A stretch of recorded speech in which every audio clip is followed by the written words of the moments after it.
It's freezing. Hello?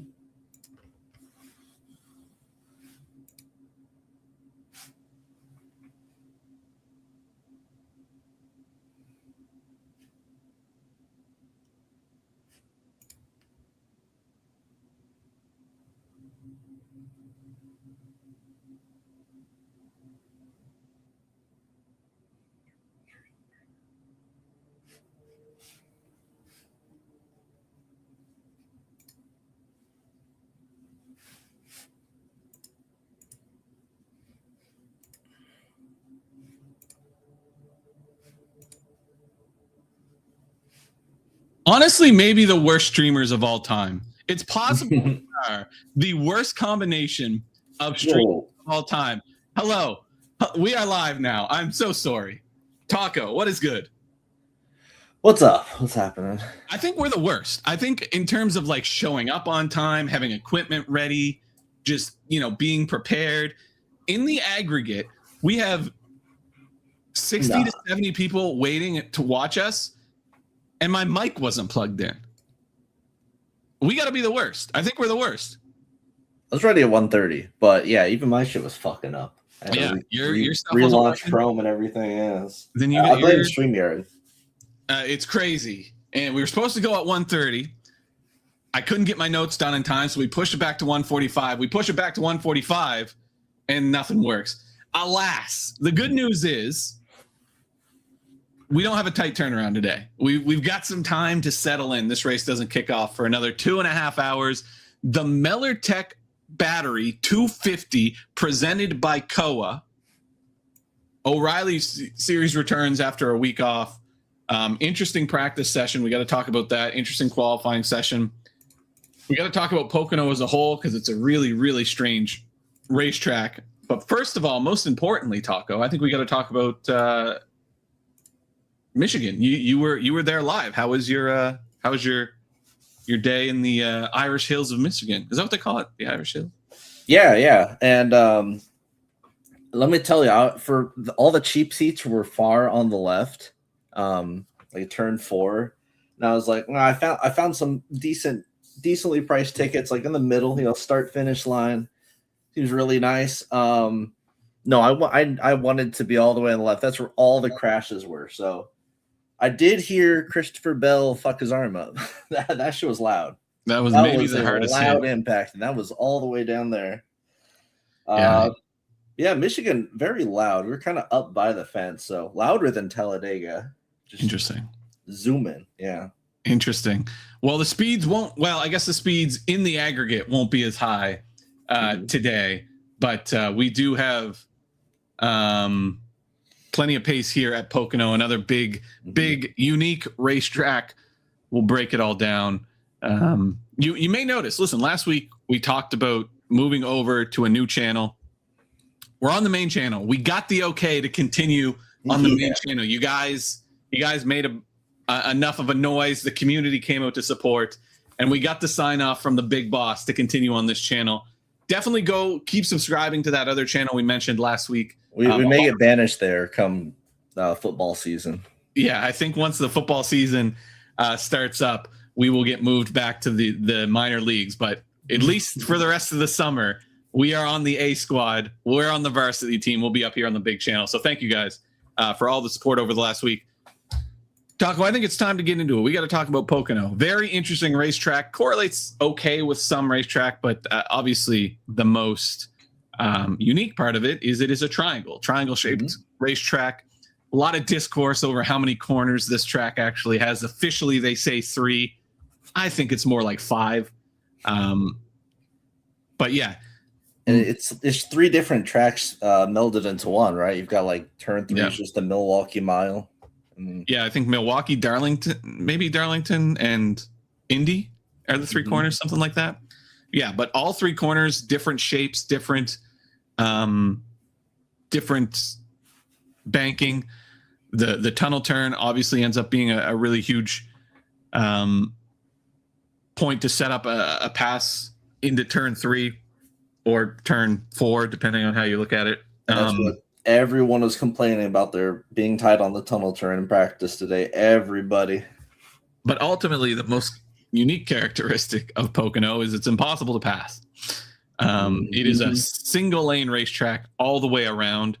You can get runs off of turn 3, going down that long front stretch and make pass entering into turn 1, but it requires a ton of engine over the car in front of you, because as soon as you pull out a line, you're going to hit a huge wall of air.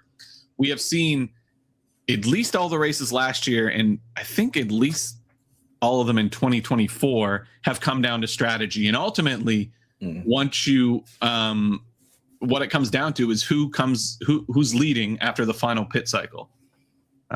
We saw Connor Zilic be the leader in the final pit cycle last year. He went on to win this race despite not being overly competitive. That sent off his electric summer last year. In the Cup Series last year, we saw Chase Briscoe come off first in the final cycle with no gas and have to back up the entire field for 20 laps.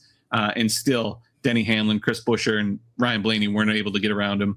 Ultimately, it comes down to strategy and fuel mileage this race. Pace we'll talk about a little bit, but pace only really matters when it comes to navigating your way up into like the top 3. Once it gets to the top 3, if you aren't on a significant engine or tire delta, you are just going to have to run in the order. It's impossible to pass. Yeah. The one thing that is going to be a little different this week, and this is one of 3 tracks that are technically intermediate tracks, but they're on the bigger side. It's more like Indy than Michigan, because Indy and Pocono, probably my 2 least favorite tracks, because historically they have always come down to just pit strategy. Yeah. And that's about it. You can look at the lap by lap and see that recently with the O'Reilly series, the only thing that's cost passing is the plethora of cautions. So many cautions. And this is what the entire race is going to come down to. Yeah. Cautions. And even we'll talk about, we can talk about restarts, and they will shuffle the field, but ultimately very seldom do we see the leader not retain position on a restart. The inside line or either line, depending whoever has control of the restart, generally has such a significant advantage on the restart that we don't even see a lot of shuffling of the leader on the start, again, without a significant engine or tire delta. So we're going to talk about speed. We're going to talk about track position, but ultimately it's going to come back down to that last pit cycle. Whoever comes off first is probably going to win. Yeah. And the question is, how many pits do you take? It's like 3. I think it was between 2 and 3. Like Connor Zilic just took 2 last year, ended up being the winning strategy. Yeah, I think there's 2 ways to approach it. There's stretching on fuel and pitting twice, or you can do the 3 tire stop. And again, that comes down to when the yellow flag flies a lot of the time. Ultimately, you want to be the first car to pit last. That's always the goal. It's just harder to do that. Clean chrome, again, we're terrible at this. I'm such a bad streamer, poorly organized, not prepared. I apologize for wasting 20 minutes. We're getting better, though. We used to be like hours late. Now we're just like 20 minutes late, so it's good. Okay, about 2 hours to lock. We'll talk about pit road really quick. I don't know if they have the pit stalls up. They do. Pit stalls shouldn't matter too much. Huge pit stalls at Pocono. And ultimately, pit crews aren't going to matter a whole lot at Pocono specifically, because ultimately everybody has to wait for gas. That'll be a little more relevant in the Cup Series, where a 4-tire stop is closer to 8 seconds and a full tank of fuel is like 12 or 13 seconds. Pocono, a 4-tire pit stop, a good 4-tire pit stop is 13 to 15 seconds. A full tank of fuel is 13 to 15 seconds. But ultimately, pit road shouldn't matter a ton. It's more about your pit road timing, your execution, rather than the quality of your pit crew. We can look at pit road, but again, these pit stalls are so massive that even if you're a guy like, I don't know, is there anybody that even stands out here that has a less than optimal pit road situation? Not really, right? Taylor Gray? I don't know. Taylor Gray, where is he? Taylor, where are you? Yeah, 54 with the 9 and the 38 counting him. Yeah, Quaffle right behind him. Quaffle then. Might have to come in around. I mean, this is a little, but the pit stalls are so wide. It's not like some of the other tracks where we see guys coming and going and running over each other as they try to get situated in their box. It shouldn't matter too much. If we go over to Fast Lap, we'll go to the pit stop analyzer. Brendan Jones continues to have the best pit crew on pit road with an average best 5 pit stops of 13.5. Then Jesse Love. Then all of the Joe Gibbs racing cars are kind of the cream of the crop, other than Brent Cruz. His pit crew has been a little less than ideal, but still in the same realm. And this continues to be what we talk about all the time. It's those big 4 or 5 teams, JGR, RCR, Hendrick, Junior Motorsports, Haas Factory, and then Viking Motorsports, and then everybody else is really what it comes down to. Yeah, it's really the have and have-nots when it comes to pit road. And we've seen Viking and RSS kind of always be that B-tier separator between the good teams and everybody else. And it just remains consistent all year long. Yeah. It does. If you go by the eye test, it does seem like Jesse Love gains a lot of positions on pit road. And maybe that's because he's coming in 8th and coming out 3rd, whereas Brendan Jones is going in 5th and coming out 4th. So it just feels like Jesse Love has such a big advantage on pit road. But by the eye test, he certainly seems to gain a ton of positions on pit road. And, he's going to be the one expensive place differential guy up there really this week. Expect him to be pretty popular. So yeah, the more cautions, the better for him, I guess. Yeah. Weather-wise, we look good to go today. No rain in the forecast whatsoever. So we don't need to worry about that. I can almost close that tab. Thank God, yes. Yeah, finally. I think it's the first time since like the end of April that we actually qualified in the O'Reilly series. Yeah, I think so. I think we've been missing a lot of practices. We've had more practices and qualifying sessions, actually. The Charlotte volume doesn't just even go? count. Are we having audio issues? Can you guys hear us? I could hear you. That's good. If you can hear me. Yeah. Just the worst streamers on planet Earth. Okay. Weather's good. Pit stall's good. Let's go and look at what this race looked like over the course of the last couple of years. Before we do that, let me just go check the YouTube channel. Make sure you can hear us. Hold on. We babbling? Here we are. We're babbling. We're chilling. We're cool. Loud and clear. I was waiting, and out of nowhere it went on. Yeah, I don't know. I think we're good. Okay. Last year, Chase Elliott went optimal. He was by far the fastest car, dominated that first stage, and probably would have won the race if Pocono was a fair demonstration of who has the fastest car and ability. Yeah, it's worth noting the last 3 years here, the winner was literally just determined by who didn't pit at the end with the flurry of cautions. Yeah. Connor Zilic was fine. He wasn't overtly fast. This was the race, if I remember correctly, that Dale Jr. was his crew chief. Ended up winning on a pit strategy call. Like you said, it was something along the lines of Connor Zilic stayed out for 2 stops. Everybody else did 3. And the only way it worked was because he pitted on lap 67 and just got 4 lucky cautions. So, I mean, coasting around on the yellow flag, it's hard to really call that a true victory. Yeah, and he did a good job saving fuel under green flag conditions. You can do that at Pocono since it's so hard to pass. You can really slow down the pace, which he did a good job of. And Chase Briscoe did an incredible job of that in the Cup Series last year. So that's really what it comes down to at Pocono. Can you run the optimal later? Yes, we'll run the simulator and the the domination station here in a little bit. If you haven't joined us before, what we'll do, we always go over pit road. We'll take a look at how these races have played out over the course of the last couple of years. Then we'll do a driver by driver. Then we'll hop into the simulator. We'll do some lineup building with the domination station. And if we have time, we'll look at some betting stuff as well. Get you out of here in about an hour and 15, hour 20, something like that. As far as the rest of that lineup goes, so we had a clear dominator. Then we had a strategy winner who ended up dominating through strategy. The rest was kind of we call it place differential, but guys that were in a position to gain anywhere from 8 to 20 place differential points. You had Jesse Love, who went 10th to 2nd. If I remember correctly, he was on a similar strategy to Connor Zilic. I might be wrong there, but I do think he 2-stopped 2. Anthony Alfredo. Alfredo always finishes well here. He's someone we'll talk about later. The year before, it was like almost no place differential. It was all kind of a 3 dominator situation, and that was just 3 different guys getting the lead during 3 different pit cycle strategies. It's just this is just called no one can pass, really, and it's only a 90 lap race, so this almost is like just from a meta perspective, it's almost like a road course race in the Cup Series with the number of laps. It's surprising to see very little place differential, but I mean, just qualifying, you really have to qualify up front to be able to win the race.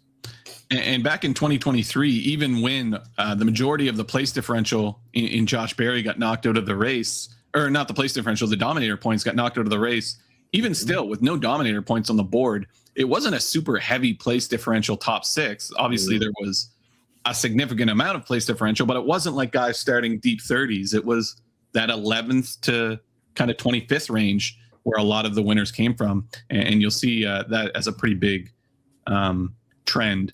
It's really that 11 to 25 range you're going to want to look to today. Yeah, the 30s have been completely non-existent in the runs. That might change today because we do have 1 or 2 guys starting in the 30s that are pretty relevant. Before we get there, we'll look at the historical summary. Taco, what's jumping off the page here? I mean, if you look at the top right table, there's actually just, going back to 2018, there's no sample of any good driver qualifying in the rear. Qualifying is really, really, really sorted here. I have noticed that all the guys who have led significant laps over the last several years all finished top 5 in 10 lap speed in practice. So it seems like practice speed kind of carries over a little bit more than some other tracks. But other than that, it's again, we've said this a lot over the last like month and a half, but this is yet another track that doesn't have any real clear corollaries, and it's kind of its own monster. Yeah, and it's one of those where the fast cars, like, you have to have a fast car to be good, but they all qualify up front, and they kind of just like take turns changing spots in pit road. But other than that, like, you can see, the 110 plus driver rating guys absolutely crush. Like, it's just the top teams are going to be just hoarding the top like dozen spots. But really, we don't see a lot of like we see the pole sitter do really well here. Like you said, it's hard to. Like, we expect Brandon Jones probably to lead early on, because we really do see the guy on the pole lead laps pretty consistently. Noah Gragson fucked it up once, but other than that, they've all led 20 plus. Yeah. I think the other thing worth pointing out here, those kind of mid-tier drivers, not the top-tier teams, but you're looking for 50 to 90 season-long drivers starting kind of in that 21st to 31st range. That's kind of the sweet spot. We do have some deep place div guys like Cole Custer and Dean Thompson we'll talk about that'll be outliers to this data set. But really, it's really going to come down to probably 1 or 2 dominators, probably 2. And then the rest coming from this kind of 11 to 25 range, mixed in with one of those deep place differential guys that are going to be so obvious. But yeah, to your point. Yeah. I mean, we the last several weeks, we've seen that middle chart look a lot better for the guys starting the very rear at Charlotte, at Nashville, at Michigan. They score really well. Not so well here. Yeah. And a pretty even distribution of where optimal comes from inside the top 15. Starting second versus starting 11th, not a huge difference in their projections. That track position really tends to matter. So don't be afraid. Like a guy like Taylor Gray, who's starting second, in theory, not a great play. But if you just look at raw data based on the last 8 races, second place finishes the optimal or hits top 6 25% of the time versus somebody starting in 12th that starts it has the same kind of outlook. So definitely don't write guys off. Track position so important, and car quality, which obviously Taylor Gray has, very important as well. Yeah, for example, just to give a play away later on, Anthony Alfredo, someone who usually starting the top 15 you would never really play here, but just how fast he is and how important track position is, kind of becomes way more playable than it would be at like a Nashville, a Charlotte, or what have you.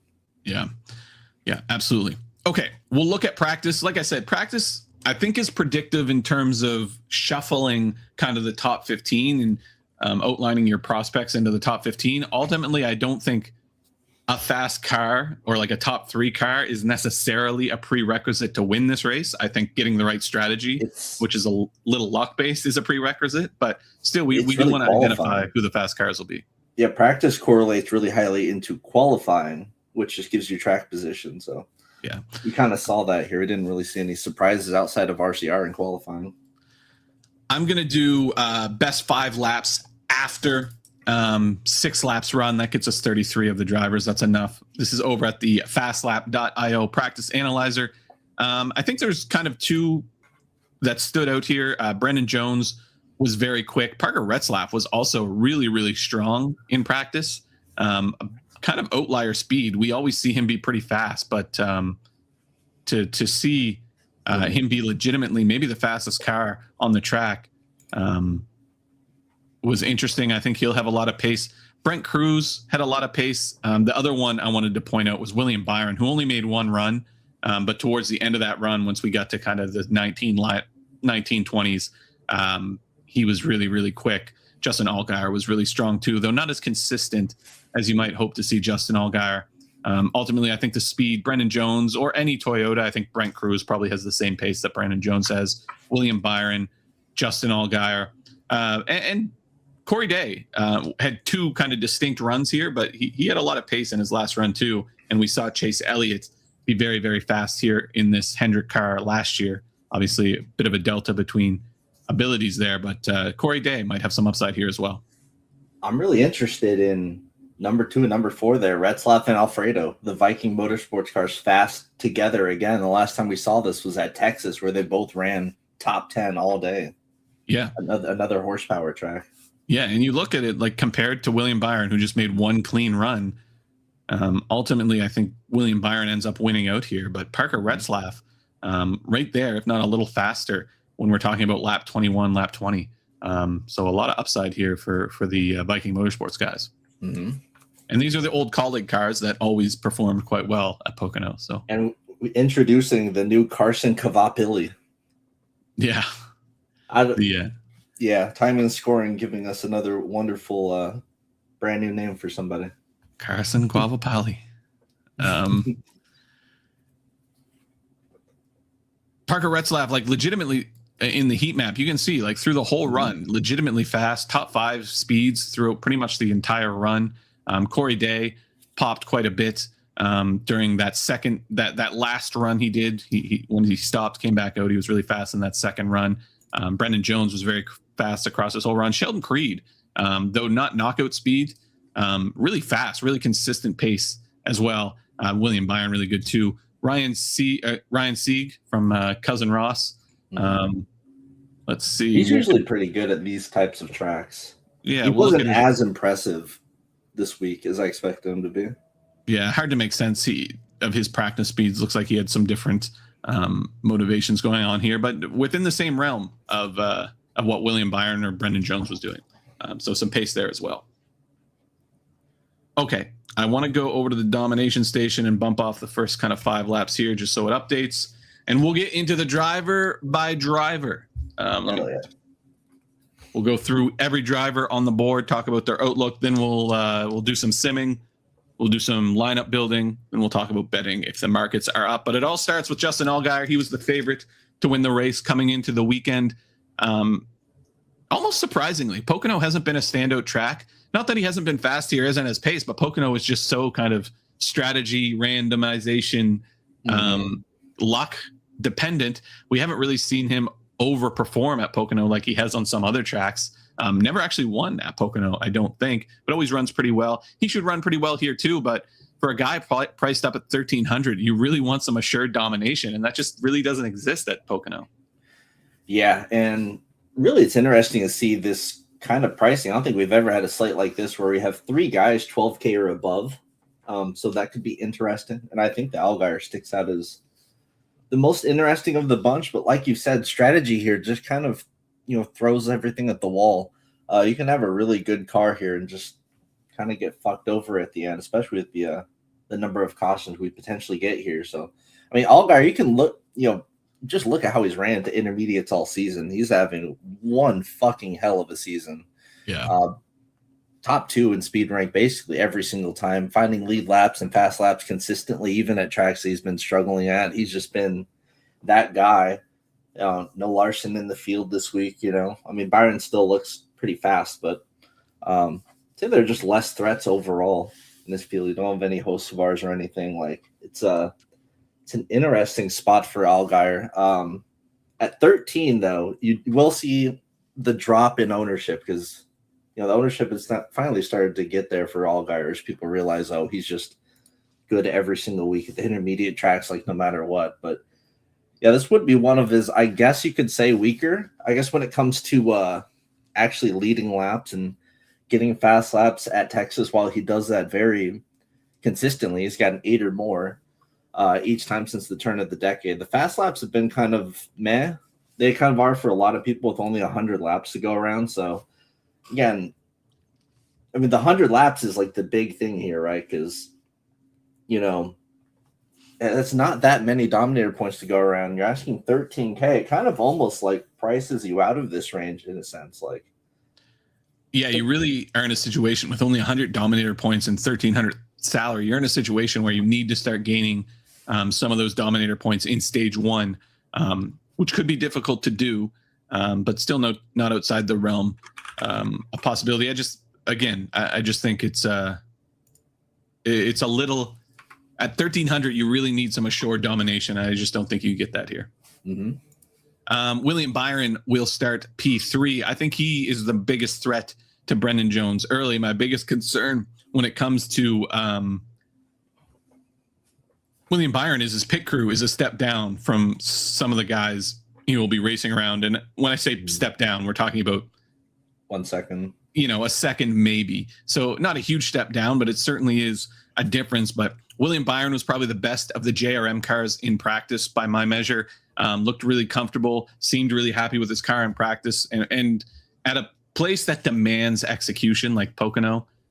Obviously, there's a lot of randomness, strategy, good luck that needs to happen for these races to play out in your favor. But on just an execution level, few in this field will be more polished than William Byron when it comes to executing clean pit stops, executing clean strategy, and just maximizing whatever his car is capable of. And I think this is capable of getting the lead early. I think this is probably my favorite play in this range. It's probably my pick to win the race.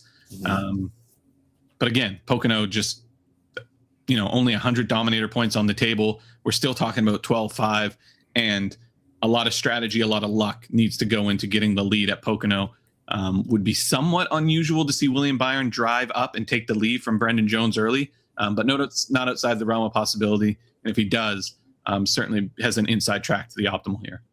Yeah, I think I'm going to be using I'm going to be a little more heavy on Byron and DFS just because I'm pretty invested in – I got 70% no on Kalshi for Byron. That felt pretty fair. Just a good hedge there. But, overall, I think if it's just him versus Allgaier straight up, I guess I'll take him just like a slight amount. It'll be interesting to see the odds when they get posted.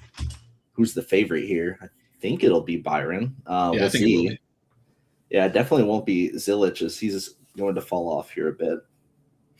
Yeah, Zilich right there in terms of price as well. Like we talked about, this was the race that kind of kicked off his incredible summer last year where he got his first win. That was a strategy win. He wasn't necessarily the fastest car, and he doesn't appear to have the fastest car. And I would argue that outside of his road course wins, obviously he won at Bristol. That was a strategy win as well. Outside of his road course starts, which even those were kind of hit and miss, he hasn't been all that impressive in this series this year and in this situation with Rodney Childress. Obviously a little bit of place differential, which helps compensate for the lack of place differential or Dominator upside here. Fine play, but he wasn't very happy with his car in practice. Yeah, I was watching his line on Kalshi because he came in as the favorite. He was like 25% on there. And then they played a snippet of the radio from him that said, it's not good. I'm having big moments randomly. Need to come tighten it up. And then it dropped down to like 12% after that, where it kind of still is. I think it's a decent buy there. But yeah, for 12,000 and not having the guaranteed like early on track position, it's going to be really rough. I think you're priced out of Zilich here. And like you said, he hasn't been as impressive, even with the Rodney Childers card. Just, with Cup being more of his focus, it just doesn't feel like a good spot to spend $12K on an exhibition race for Zilich. Yeah, if he can get the lead, though, obviously last year was able to hold the lead in a less than ideal position with Chase Elliott breathing down his neck and Jesse Love. So still some upside for Connor Zilich if he can get the lead. Yep. Brent Cruz will make his Pocono debut. He starts 8th. Hard to really know what to expect out of Brent Cruz in these situations. Usually it's been top 5, which is probably what we expect here. But at 10-5, you really hope for some dominator upside. And it's just really hard to come up with a script that finds him getting the lead at any point here. Yeah, he was really good at Texas and Nashville, which is, it's a good sign for him. Again, he's new to every single one of these intermediate tracks, as he wasn't allowed to race these until he turned 18. I kind of like Brent Cruz in this spot, just spot to get some ownership here. I don't think he'll be too crazy high owned. I think the guys coming in after him will be. And while he is expensive, if you kind of forego the guys that may be priced out of the 100 lap race here in the 12 and 13K range, if you don't even consider those guys, or maybe just take one of them, the rest of the slate becomes pretty affordable. Yeah, I like Cruz. I like Cruz a bit here. Do you give any credence to the road course pedigree at a place like Pocono, where they're, potentially shifting and a lot more break? I don't feel like we've seen the road course guys like SVG Allmendinger perform all that well here. But then again, this just comes down to being a horsepower track to start with. Yeah, absolutely. And I think Brent Cruz is quickly shaking the stigma of being a road course first guy. He's been pretty impressive everywhere. Yeah, he's been awesome. So I don't mind this play at all. Yeah, Corey Day is another play I really don't mind. Obviously, like I said earlier, Chase Elliott was the fastest car here last year. Big difference between Corey Day and Chase Elliott, but we've seen Corey Day be able to make speed at tracks that he hasn't been to before. Looked really strong in practice, starts 11th. I think he pushes towards the top 5 here, and this pit crew has been really strong too. I think there's some opportunity here for Corey Day. Yeah, this is a strong spot for Corey. We saw, recently at these, I know that this isn't a perfect corollary to super speedways or whatever, right? Just when it comes to raw horsepower, we've seen RCR kind of have a separation. At Talladega, we saw Hendrick kind of kick their ass, and just from a raw horsepower perspective, I think they will have a fast car. It looks pretty good in practice as well. The starting position kind of sucks for him a bit at first, but with this price, it's a good hybrid play. Yeah, absolutely. Jesse Love really offers the only place differential upside in this range outside of maybe Connor Zilich. He starts 21st. Strong racetrack for him. He finished 2nd here last year.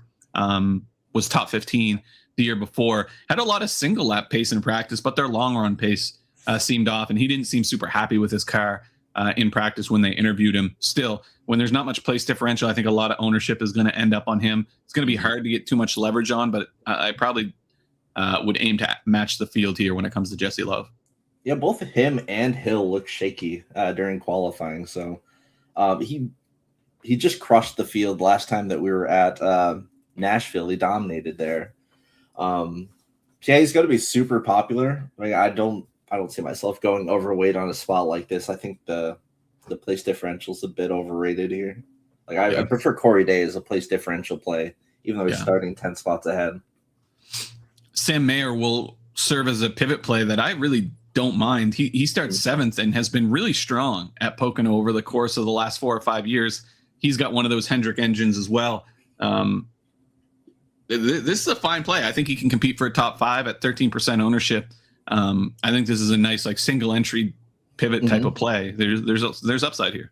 Yeah, it's the exact kind of place you would play him at. A little concerned about the one fast lap in 5 races here, but whatever. Yeah. Brendan Jones will start P1, probably certainly the most likely candidate to dominate this race early. A lot of pace in practice too. It wasn't just single lap speed. He had good pace across his entire practice session. Like I said, I think Allgaier and Byron will be breathing down his neck in that first stage. But given how hard it is to pass at Pocono and how strong his pit crew is, certainly a path for him if this race can play out kind of naturally, for him just to keep the lead and be really hard to overcome. So I think he'll be pretty popular, upwards of 40% owned, but that's chalk I'm pretty happy to eat. I'm going to have a lot of Brendan Jones today. Yeah, I love this Brandon Jones play. He's been top 9 in speed rank every single intermediate track we've gone to, and that's not including, or that's outside of just Kansas. Usually Kansas is the one intermediate track we see him run pretty well at. He's been consistently fast at all of them. He's even at some tracks that he has historically struggled at. So I think his price is a little low. I think he's shown throughout the course of the season that he should be up there with like Brent Cruz speed wise, pit crew wise. Like, absolutely, he's right there. He's going to have good track position all race long. This is a track position race, and he's almost certainly going to lead the first stage because of the pole sitter advantage. Yeah, unless Byron has significant pace that he didn't show in practice. It certainly seems like the most likely script is Brandon Jones to lead the first 20 or 30 laps here. Yeah, we'll see. And we'll see if that team is angry that Larson sucked ass last race and we're going to go stomp the field. Just what they were saying on the broadcast. I don't know if that's exactly going to happen. I think Jones is pretty fast here. Yeah, and going to be hard to beat on pit road too. Though I do think, short pitting, not filling up on fuel, 2 tires, maybe in some situations there's a different ways that this could play out that shuffles him towards the back, and that can be a killer. Yeah, funny enough, this race has been won by not pitting. So yeah, kind of hurts him when, if 2 pits is meta, that kind of reduces his advantage on the field there. Yeah. I will say this is a different tire combination than they used last year. Not unfamiliar tires, just a different combination. But still, we don't see significant tire wear very often be a factor in the O'Reilly series. Mm-hmm. Taylor Gray starts second, just going to be a pivot play. Be unusual to see the outside pole sitter get the jump on that early restart, but we have seen it over the course of the years. Ultimately, I think Brendan Jones has a better restart pedigree, better pace overall. Lean Brendan Jones, but certainly sprinkle in a little Taylor Gray just in case he does dominate early here. We've seen him lead significant laps at Las Vegas and Kansas earlier in the season. Again, he's a very hard to handicap, kind of Jekyll and Hyde sort of driver. I think starting second here sucks. So Jones is going to be a much better player. Of course, it's going to be reflected in the ownership, but I don't like Taylor Gray's floor at all here. He's wrecked out like half of his races in the intermediate package this season. Like, not a fan of that. Sheldon Creed starts P16. He's cooled off from his very, very strong start to the season, but still starting 16th. Good pace in practice, decent track for him. He's had top 10 pace here just about every time he's come here, and now I would argue his cars are as good, if not better than ever. He should push into the top 10 here and compete for a spot in the optimal. This is a strong play. Yeah. Again, watching the Kalshi lines during practice, he was the first one to really get bet up to like 12% because he was fast like very early on in the practice. He ended up having decent speed overall, but that has definitely cooled off as he's down to like 2%, which is not a great sign. Yeah. At 85, he's just like an all right place differential play, which there aren't many of. Yeah. But whatever. Carson Qualifel starts 6th. This isn't a huge step down in equipment for him. The 1 to the 9 though is the going from the 8th best pit crew to the 14th best pit crew. So certainly a small step down. We just haven't seen Carson Qualifel able to dominate. I think he's had good cars. He's had top 5 pace just about every race this season. Just not able to dominate and starting from 6th. It just doesn't seem like there's a ton of upside here. Yeah, I don't think he's led any laps really. No, Yeah. He hasn't led shit this year. That's a concern. And his price is okay now. It's fine, but there's just no real speed in the car. I think he'll just start outside the top 5 and go down to the bottom of the top 10. No Toyota in the optimal since 2022. Yeah. Is that the case? Let's sort by optimal. Actually, Bing. Bing. Let me find a Toyota. Yeah, not seeing one. I mean, Herbst was probably a Toyota in 2023. Possibly. Maybe Herbst. Suarez, 2023 was probably not. Gibbs definitely was.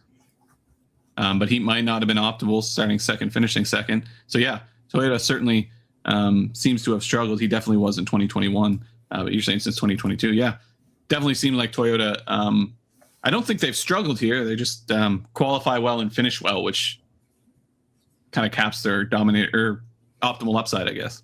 Yeah, I was about to say overall as a make, they're pretty fucking good here. You know, Hamlin 7 wins and all, but yeah, just in the O'Reilly series, I think Ford has done like they do significantly better at this track. Well, there aren't any Fords left, so that's going to get dispersed to someone else.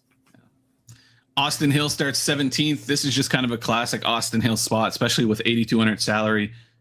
Be really unusual not to see him push towards the top 10. This is exactly his type of racetrack where he can kind of just bully his way into the top 10. This is a play I'll probably have a lot of. Yeah, I think it'll be just 10th. I guess it's been about where he's been. Like you'll get 10th place out of him. No fast laps. I don't think. Yeah, he's really not had fast laps at all at intermediate tracks this year. He's only had 2 and 5 races here, so I think there's a bit of place differential floor. He's priced down to where, yeah, he's certainly going to be in the rotation. I just think there's 0 upside here. Yeah, Sammy Smith starts 5th. This is exactly the type of play that gets the strategy right and frustratingly wins this race despite not being the pace. So you got to have some exposure to these kind of plays. But on paper, Sammy Smith starting 5th, there's not much upside here. But this is exactly the type of play that just goes out and wins this race for no reason. His finish has been fine here, right? It's just the path to the optimal. I don't know. He would have to just get shoved up front and just get free lead laps. I don't see him doing it based off speed. It's not really a dominator. I guess we talk about like the inability to pass and how difficult and how much this race comes down to track position in that last stage. Though with how kind of unpredictable and loose and not rubbered in the track was in practice, if that maintains into the race, this whole race gets flipped on its head and becomes very pace dependent. So there certainly is a version of this race where that track never really rubbers in and it stays as unpredictable as it was in practice. But I think after Cup practice and once we've got the O'Reilly cars on there for a stage, it'll rubber in and it'll become one lane again. But there is the trend of just us never getting a green flag run in this race. I think the longest one was like 12 laps last year. Like the year before that wasn't much better. So long run pace just not really going to matter. Hasn't mattered too much. William Swallow starts 10th. That seems about where he should run. He was really good at Nashville and Charlotte. Obviously, Charlotte doesn't really count, but there's pace in this car. Just starting 10th, maybe pushes to the top 5 and barely gets there. It's a fine sprinkle play, but he just seems a step down from some of the other JGR options. Yeah, this whole range is just kind of pick your poison for your single entry, get different sort of guy. Salary, if you're spending up to the 12, 13K guys, like you are gonna have to get familiar with this range as like your 3rd or 4th guy in. But yeah, Sawalich, I don't know, Hill, Sawalich, Smith, Quapple, and the Creed. This range is just very, very milquetoast. Yeah. Rajah Cruz starts 26 in the 32 car. Obviously, a significant step down from the 9 or the 1 that the 88 that he drives from time to time. I think this will be a popular place differential play, but this is kind of where he's run, kind of 20th to 25th in this Jordan Anderson racing car. And you can look like this 32 is the 23rd ranked pit crew. That's kind of been where his pace was. I just don't know if there's a ton of upside here. And he didn't seem to have much better pace than that in practice. It just kind of seems like where he'll start and run. Yeah, I wonder if it's almost better for him to start in the rear because he's very clearly been uncomfortable in the O'Reilly car running up front. That's something that just the eye test shows is quite apparent. He's just not comfortable running in the top 5. So it's almost like a safer spot for him starting towards the rear because the car's fast and he can move up, right? It's just, if you depend on him leading laps or something, that's when it gets really dicey. Yeah, I just don't know if we've ever seen him outperform kind of a top 20. His only good finish was at the Charlotte race, which was not real. Yeah.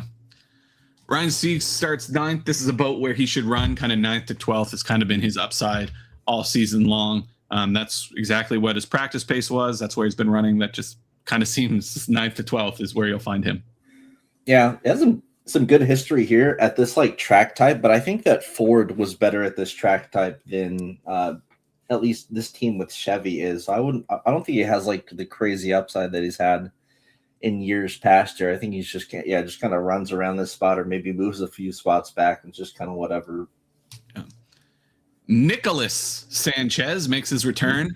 I don't know why he's Nicholas all of a sudden, because on DraftKings he's always Nicholas. Everywhere else he's Nick. So, yeah. Well, Nicholas Sanchez makes his return to the O'Reilly Series. Very happy to see him return, though I did like having Austin Green full time. He replaces Austin Green in this 87 Chevrolet. Obviously, a significant step down in equipment versus what he was in last year. And this 87 crew ranks towards the bottom 30, or ranks towards 30th in terms of ability this year. But I think we saw enough flashes from Austin Green on ovals, and Nick Sanchez is such a step up on ovals in theory over Austin Green. I don't mind this play from like a sprinkle perspective. Obviously, starting 22nd isn't ideal, but I think he can run towards the top 15. Nick Sanchez is very talented. Yeah, I mean, if you look at just how Austin Green does, right? And horsepower wise, he has been outside the top 25 every single race, and that's kind of a real issue here. Just this car, not very. Sure. It just doesn't have the pace in it. We see it in practice as well. That's my big concern with Sanchez here. He didn't start quite far enough back for him to be a good like place differential play. I mean, the track position's fine or whatever, but this car, I just don't think this car has the raw speed needed for him to score like ultra well. Yeah, certainly a concern. And plus he hasn't raced in a while. Depending how many, or depending, I don't know how other sims work or how many optimizer works, but if they're basing off of track history or driver history, he might over project in the simulator type of contest and might go a little over owned based on that too. Yeah, which he had a bad finisher last year, was actually really, really fast. We know he's good at this intermediate track type, so he's definitely going to bring significantly more speed than Austin Green was, but that's not saying much considering Austin Green was pretty hard stuck 27th place at the intermediates. Yeah, I wouldn't be surprised to see Nick Sanchez run top 20 today, though. Just is that enough? I think it would be like the lower end of the top 20. Just he's hard limited by his equipment. For sure. Cole Custer starts 36th. Obviously, we talk about this pit crew every time he's in it. This SSG ranks 30th. That's not even the issue. His issue is the fuel pressure issue. Is that, is this team capable of fixing something like that with their AI overlords? Yeah, I think this is more so a Haas effort than it is an SSG effort. So I'm not too worried about the equipment. And we've seen every time Cole's been in this car, he's been able to run inside the top 15 pretty easily. Concern here would be this race just doesn't run green long enough for him to push towards the top 15. But I think this is a strong play. This is kind of just chalk you're going to have to eat. I think the issue with this play is it's going to be 50+% owned, higher owned. Now he has been in this exact situation before. It wasn't fuel pressure issues last time they had to start in the rear, right? I don't remember why. No, I don't remember either. But for all intents and purposes, this is a Haas car. It's just the SSG team.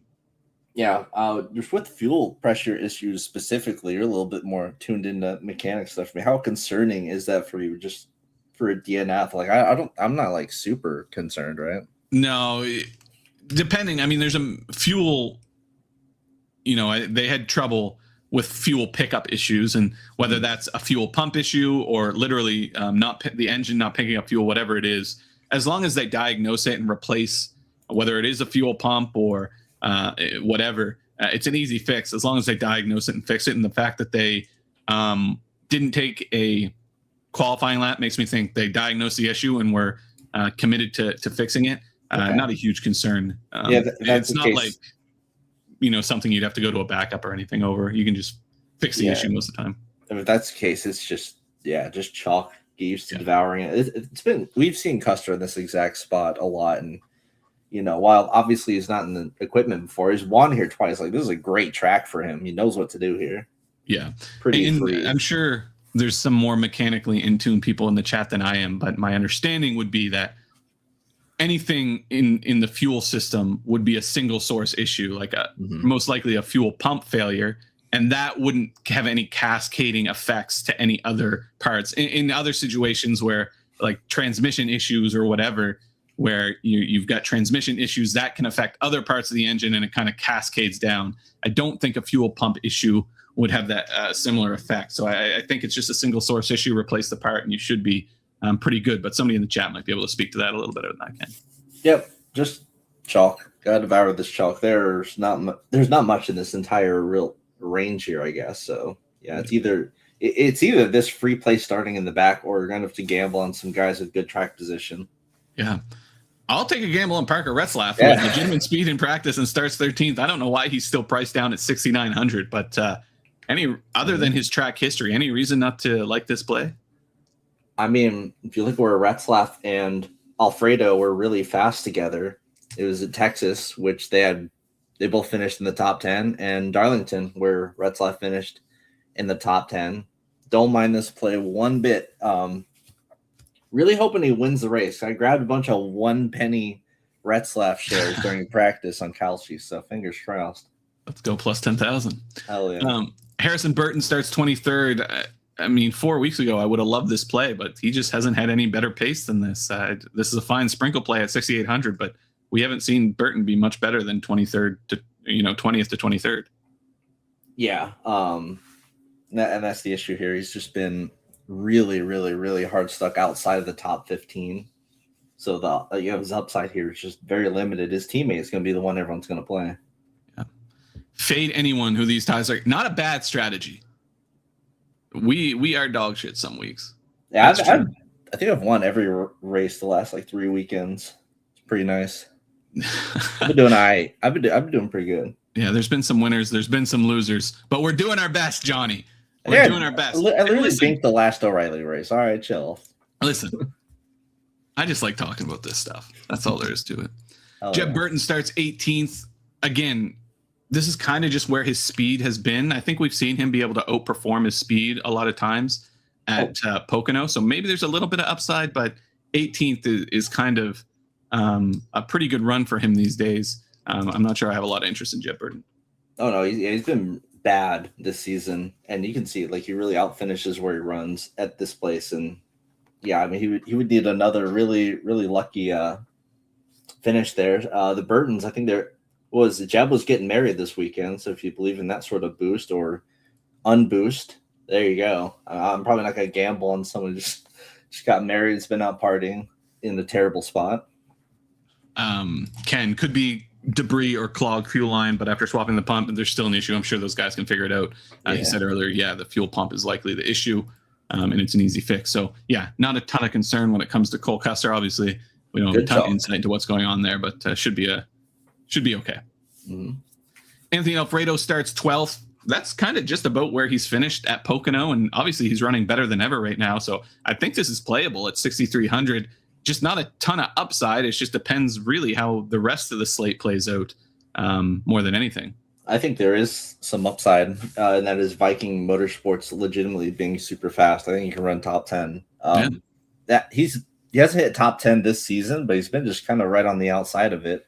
We've seen him be like 8th to like 12th in practice before, never top 5. So, could be a sign of some speed here. But again, he's just very good at this track, and where you can kind of hold it wide open for a while on a big track is really Alfredo's bread and butter here. So I'm not going to go crazy on the play. He's just surprisingly in play for someone starting 12th in intermediate track. Dean Thompson will start 35th. He's been better than Harrison Burton this year. And there's not a whole lot of salary relief on this slate. This is, again, kind of just chalk. You got to eat in a lot of your lineups because he should run towards the top 20 here. He's been very consistently like 18th to 20th in speed and finishing like 15th. And that's more than enough here. Yeah. That's way more than enough. We know what to expect out of Brennan Poole. Can he get enough starting from 19th? No. Also, I wanted to ask I don't know if anyone else has caught it. There's nothing like on Twitter or anything about it. Does anyone know why Dean Thompson didn't take a lap? I've been looking into that for like an hour and I can't figure out why. I assume it's fine. Yeah. Like couldn't find anything on Twitter or Reddit. And I don't think they've even really mentioned anything in the broadcast. Nope. They kind of just brushed over it. So yeah, if anybody in the chat knows what their qualifying issue was, please put it in the chat. Patrick Staropoli starts 27th. Starting to see him get a little better, a little more top 20 than top 25. Viable play. We know this car is an RCR affiliate car, so it's got plenty of power. It's just a matter of Staropoli's own progression as a driver. But in a slate that is pretty starved for salary relief, this ends up being not a bad spot. Yeah, I think I'm more likely to buy on Staropoli than Honeyman here in this little range. I didn't take nearly as many practice laps as Honeyman, but he also wasn't, notably as big of a struggler as the DGM cars were. They're very vocal on their Twitter. They're constantly putting out what their drivers are saying. They weren't too happy with their equipment. Staropoli, we've seen, the last 4 races or so, he's been putting top 20s together pretty consistently, and even having top 20 speed at Texas and Kansas. I kind of like looking at Texas for this race. Yeah. I'm probably going Staropoli here in this 5K range. Leland Honeyman's going to be a good play too. Now, if this said Josh Williams, I would be toting him to the moon, and Ken would be very upset with me. Leland Honeyman, I'll tap the brakes a little, but this is the Josh Williams car that we know can run towards the top 20, and Honeyman's been pretty solid, top 25 in both his starts so far this year in this situation. This is, again, a fine, like you said, a fine play. Maybe prefer Staropoli just a little, but Honeyman's fine too. Yeah, like I was saying, he just struggled a lot in practice, was constantly complaining about getting tight in the tunnel turn. They never really figured it out throughout the whole thing. Didn't end up qualifying all that great. If 5A is playable, I would just prefer Staropoli here. I think there's more upside there. Yeah. After that, it gets really messy. These are all kind of just situational carnage plays based on how chaotic this race gets. I think the two worth talking about are Blaine Perkins starting 33rd. We know he's capable of running inside the top 30, if not the top 25 in the right situation. And LeVar Scott has been pretty consistently towards the top 20 as of late. So I think these are both viable plays if you need some super salary relief.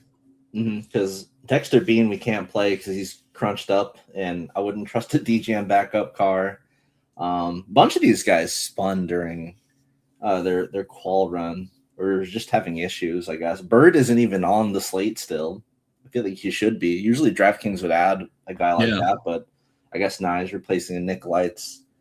So maybe they'll add him. I can check again after this. I don't know.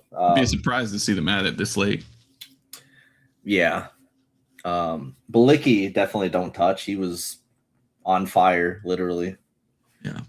Just looking over to the Cup practice, looks like the track is rubbering in pretty significantly. So I don't think we're going to have any loose track concerns. Okay. There's your driver by driver. Let's head over to fastlap.io. We'll go to the simulator, which had a couple updates this week. I added in some kind of default race scripts that will fine tune these sliders a little more. Good. We have Crash Fest. Yeah, exactly. I think I lean fuel mileage finish. All these do is kind of just preset these sliders, and then you can go in and make manual adjustments. Tire wear probably won't matter. Track position won't matter this much. There's track a lap leader. Should matter a lot. Say it again. Track position should matter a lot. Yeah, I guess just in terms of versus a normal. Okay. I see what you mean. The green are more the ones you want to look at. So lap leaders in a fuel mileage race, the guys that are identified as dominators probably less effective than usual, because getting out front, it doesn't really matter if you're pegged as a dominator or not. You probably can keep it. So a little less relevant than usual. Practice speed about standard. Crash risk, depending on how you feel. But in a fuel mileage race tends to be a little more less diabolical crashes or like multi-car incidents. Want to lean a little more on recent form rather than track history, because I don't think track history is super predictive here anyway. Yeah. And I do want to give a little boost to some upsets. Really? Oh yeah, just based on fuel mileage. listen, the actual winner is never surprising. It's always from like the top 4 teams, right? Yeah. Just who it is kind of gets distributed randomly. But you wouldn't Yeah. expect like an Alfredo to win. It's not really possible. Exactly. So maybe just put this down. We want to do 10,000 simulations. And then I also added this week. So we still have the equipment modifier, but some people weren't quite sure like how much. So you can also, there's this trust slider. So let's find. Knock down Caruth, right? To start with. Yeah. Caruth is a good one. So he's got a little best. So just in aggregate, this car is worth, 4 finishing spots worth per race on average. Cole Custer probably about similar versus his old Haas car. Nick Sanchez, you probably want to go all the way down to 6. And then maybe, Quaffle, you can probably bump down. Probably just 2 for Quaffle. Yeah. But yeah, it just gives you a little more control. Boom. Probably all we need there. We'll let that rip. We'll start by sorting by win percentage. Much more even distribution of winners, which probably makes sense for Pocono. Likes Byron first, then likes Brent Cruz. Justin Allgaier are about the same. Big on Taylor Gray versus Brendan Jones as well. Interesting to see that. Also likes Taylor Gray as a DFS play a lot too. I also put in this kind of more visual thing, so you guys can see like range of finishes a little better when you run your simulations. So you can see like a guy like Connor Zilic, maybe not the outright upside that William Byron has, but a much tighter distribution of finishes versus a guy like Sammy Smith, who has a very wide distribution of finishes, but not nearly as much upside. I like that. You can also drill down on any given driver. So if we want to drill down on what Brent Cruz's performance looked like across the 10,000 simulations, most commonly he scored around 30 points. There was 11 simulations where he scored 117 points. Very good race. So his most common finish is win. I get, across. I mean, his win. Yeah, you got me sold. He had 12% win position, but you look at his win distribution, that's much more layered than a guy like William Byron, who's much more like win or bust kind of situation. Yeah. Corey Day, much more higher, kind of the 10 to 15. But again, when you look at Brent Cruz, he's winning 12% of the time and then, finishing outside of a win, a second to 10th, more like 40% of the time. You can also normalize this to a single race. So Connor Zilic has the best mean finish, even though his win percentage was a little lower. Also does laps led and fast laps. And then you can also look at the lineups that scored the best across those 10,000 simulations. But yeah, I think I'm in agreement here. I think William Byron is the most likely winner, but this race can be pretty chaotic. Would it be even be worth knocking down trust on someone like a Connor Zilic, who's just not, just in case it's using last year's insane stats? Yeah, you can knock him down by 2 or probably 2 and just rerun that. Probably won't be a significant change across 10,000 simulations, but he wasn't over projecting. Gray too. Like what is the Gray love? Yeah, I don't know. Watch him win today, I guess, but I don't know. If we go back, it must be his Las Vegas run or something. Yeah, it's interesting how much love it gives. It gives Gray, but I don't know. Simulator's smarter than me most of the time. Yeah. You can also go to head-to-head and just look at a driver's outlook versus any given driver. If we do Allgaier versus Byron, it'll run 10,000 simulations of them just head-to-head, and actually prefers Allgaier in an aggregate, which I guess makes sense. He's been more dominant overall. Okay. Let's go over to the Dom station and O'Reilly. We're going to do 150 lineups. Taco, how are you setting up the Dom station today? It has to be at least one Dom. Like it has to be. Certainly. Even though we've seen more than one Dom hit oftentimes here, limiting, like forcing 2 just doesn't seem right at all. Yeah. Okay, I need Suarez to not win the poll is all, because someone bought a bunch of 30% Suarez to win the poll, so I just gobbled it up. But like, don't do that. Anyway, randomization here on the higher. Yeah, just with how this race has gone, probably like 15 Yeah. We've had a lot of cautions here in O'Reilly. Global Max. Probably just a light 40 for this one, and not too many exceptions. Like I'm not going to put Love over. The only people is going to be like Custer. Yeah, you could probably bump him to like 55.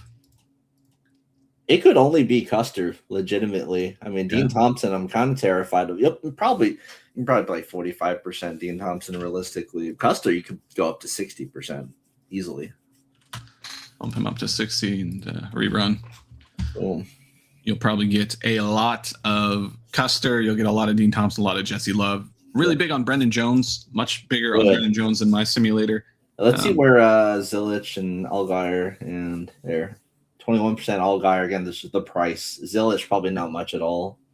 Don't match the field when it comes to Zilich. And then Byron. 21%. Yeah. About the same. It's just kind of ooh, big jump for Bubba Wallace. He must hit the wall or something. He fucked his shit up. Just watching qualifying here as we go. That he must have got loose in the tunnel turn or something. Interesting. Okay, let's see if they updated betting odds for this race. Please, someone besides BetMGM. Please, anyone. It's not going to be DK.